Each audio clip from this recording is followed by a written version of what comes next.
in. Welcome to the ladies' room. We talk about everything from dating, sex, and relationships, marriage to finances and healthy living.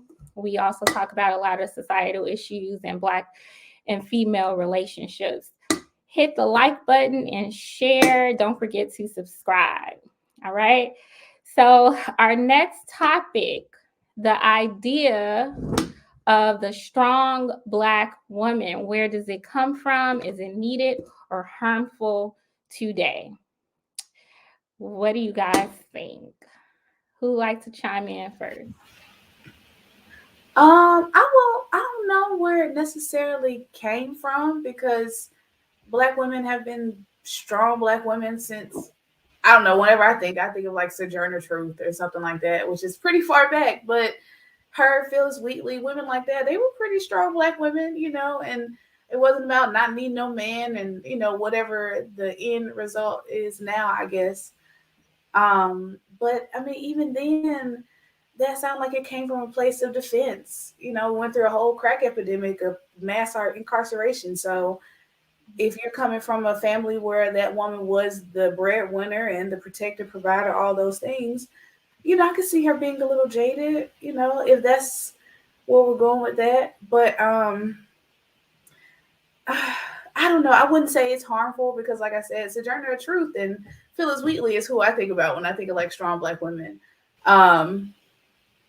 But now, I don't know. Maybe it's changed now. Now all strong Black women. I don't know. Maybe that's a boss babe now. I don't know. Yeah. Who knows? But I don't think it's necessarily the worst thing in the world. No. Yeah. Okay. What do you think, Dara? What do you think? So we can go all the way back to the slavery days and what it started with. I think that's where it originated from. Why Black women have to be this strong woman, because they were. Have anybody read the Willie Lynch letter? Mm-hmm. Yeah. So that in it. That it was a fraud, though. Is that true? Like, I wasn't quite sure. If it was well, if it wasn't a fraud, I know some of the things that was in the Willie Lynch letter was happening, and I'm pretty sure that's has a big reason on why women, and I wouldn't even you can call it being strong, but they've been conditioned to act in a certain way, right?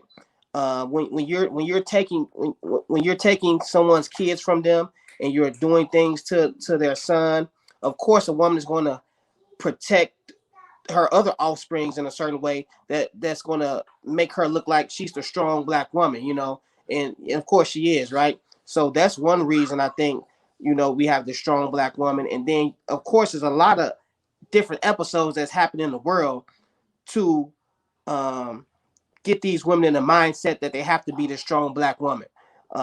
When men have to go to war, the woman has to step up. When Black men was getting incarcerated, women have to step up. Crack came on the scene, police killing us, women have to step up. So it's a lot of things that make a woman become a strong Black woman. And it's just unfortunate that a lot of people don't see it, that when a man goes to jail, that woman takes more of the burden than that man. And a lot of people always be like, he in jail, he locked up, XYZ. No, but hey, that woman is out there raising his kid alone. And then she has to figure out how to raise a man without disrespecting that man in jail, right? Because women tend to hold on to their relationships when they're in jail, right? So they don't want to bring in another man that's going to be disrespectful to that man. And for me, I'm like, hey, do what you got to do. Go, if you got to get another boyfriend that's going to step in and raise your son, or a uncle, or whatever the case may be, do it. So it's hard on a Black woman trying to.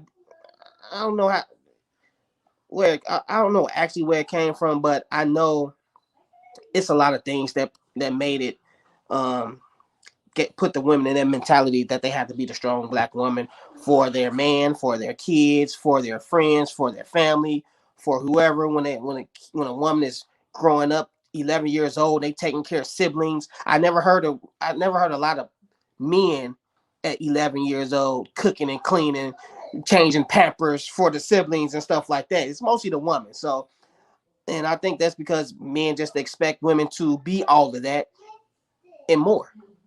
Women have a lot on their plate that a lot of men just don't think is a big important factor as far as living.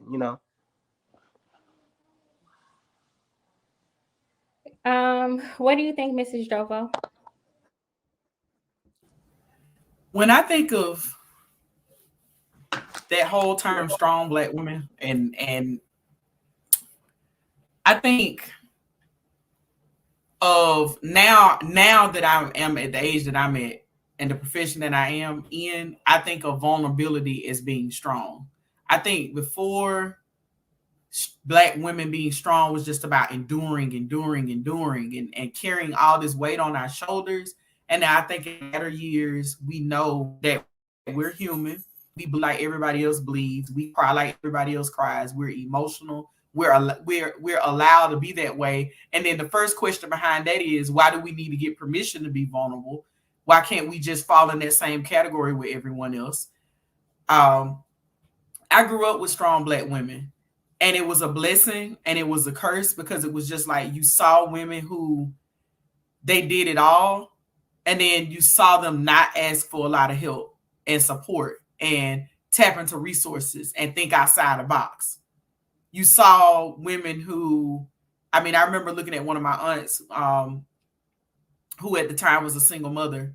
She worked in a factory, and I would just watch her sometimes, like come out for work, and she would just be like tired, like she could just drop right there and just dead tired. And it's like, why does she have to carry all that by herself?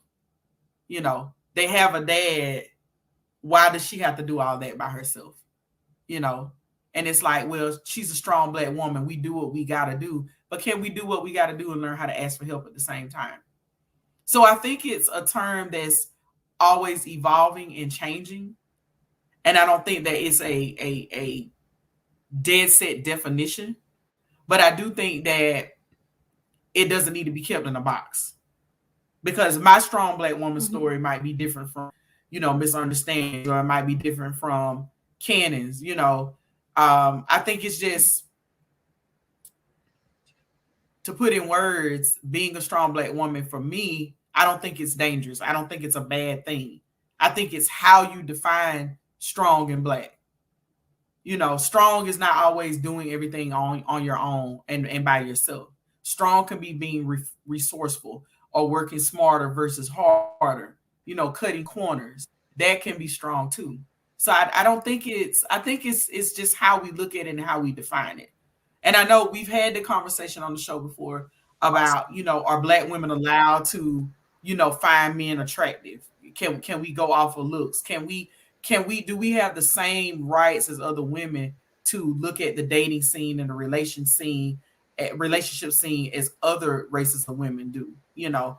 Why do we have to be kind of held to this certain standard where we have this whole laundry list of things that we're not allowed to do? For me, depending upon how you look at it, being strong in that sense can create a lot of anxiety. And it's like, do I really know myself? Do I really know who I am? Because I'm trying to live towards this standard. So I don't think it's something that you can contain in a box or define. I think it's always evolving and changing. And I don't think it's dangerous. I think it's what you make it. Okay. Thank you. All right. What do you think, Cannon? Cannon, did I talk to you already? No. Go ahead, Cannon. No. I think that when we think about the trope or the idea of the strong black woman, I can't necessarily say whether or not it's dangerous or not, but I will say that it, in a lot of ways, can be very detrimental, and that it could be very damaging. The idea of a strong black woman in the way that I understand it to be. And the reason why I say is because you can have this idea and put this pressure on yourself, especially as a black woman, that you are supposed to endure. You are supposed to put everybody else's needs ahead of your own. When the worst things possible happen, you just have to pick up, keep going, keep moving. Vulnerability is seen as a weakness. right? You feel like a failure if you're vulnerable because you're supposed to be strong. Like, are you are you really even a black woman if you like vulnerable and you like breaking down or you having a hard time? Like, what does that even look like? One thing for me that I had to learn over the years is just how damaging that idea can be, because I did grow up in a time with at least two generations of black women that you can call the epitome of that strong black woman idea, right? That's definitely how I was raised. That's definitely what the expectation was, that you don't have time to stop. You don't have time to be sad. You don't have time to, pity yourself, or you don't have time to do any of those things. You gotta go. You just gotta go. It doesn't matter. And you have to also, while you're doing it, take care of those around you. Like, that's your responsibility. Like, if you don't do it, then all of this falls apart because there's no one else who can handle it. Like, there's no one else who could do it. If you don't take care of it, who's going to take care of it? So if everything falls apart, it's your fault because you wasn't strong enough, because you couldn't handle it, because you didn't do it. And it took me a long time to get out of that. And after a while, when I realized that that's what was even happening, I got angry.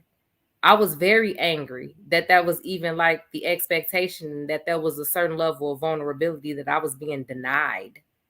Like, people would even say, like, oh, well, what do you mean you having a hard time? Or what do you mean you struggling with this? You're so strong. But you're such a strong person. Like, what does that even mean? like I don't understand. Like, I can't struggle. I can't have a hard time. I can't fail. I can't. And then, like, to Miss Jovo's point when she was saying ask for help, the problem is a lot of times there is no help to be had. Like, you ask for help, but from who? People don't think you need any help. Why do you need help? You got it. You good. You strong. I need your help. What you coming to me for help for? You got to help me.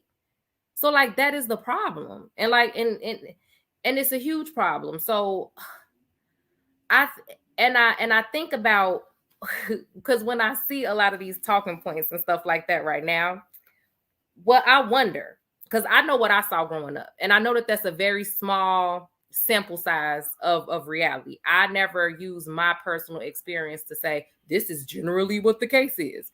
But what stood out to me, because there's things that I read, there's things that I've seen, there's tropes that I have seen in movies, and different things that would, conversations that I have had with people. And a lot of the narratives that I've seen online recently, I'm like, how did these people grow up? Like, where did this idea come from that black women are selfish and, and don't care about nobody and materialistic? Like, where did this come from? And I started to think that, you know what? I think that this may be a recent invention. And I think that it may be a recent invention because maybe a lot of black women like myself, once we have come of age, we stopped doing a lot of that shit. I know that I did start prioritizing myself. And a lot of people were upset about it. A lot of people were angry. And they will call you selfish. And they will say, oh, you're not thinking about the greater good of everybody else. You're not thinking about the greater good of the family. Like all of these other things.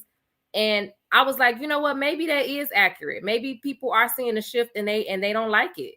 They wanted to go back to, no, you have to carry the weight of this. I don't want to share the weight. I don't want to do none of that. This is your responsibility. And then I was thinking, like, maybe that's the case. Because, like I say, I know when I was growing up, it was the women mostly that you was able to depend on, and the women that was carrying a lot of the stuff and doing a lot of the things. So I just don't know where this idea came from. Like, oh, you're selfish and doing all those other things. But that's a charge that's been lobbied at me, like I say, personally. But that wasn't until after I started saying no. It wasn't until I started not taking on so much responsibility. It was after I started being like, you know what? I cannot break. I'm not about to put all of this pressure on myself. I'm not about to do it. If I don't want to, I'm not going to do it. And I'm not going to feel guilty about it. And I'm not going to feel like I'm somehow a failure or I failed or whatever. Because what I realized at the end of the day, if I'm not even able to take care of myself, then I definitely can't take care of anybody else. So I'm not going to stretch myself so thin trying to help other people to my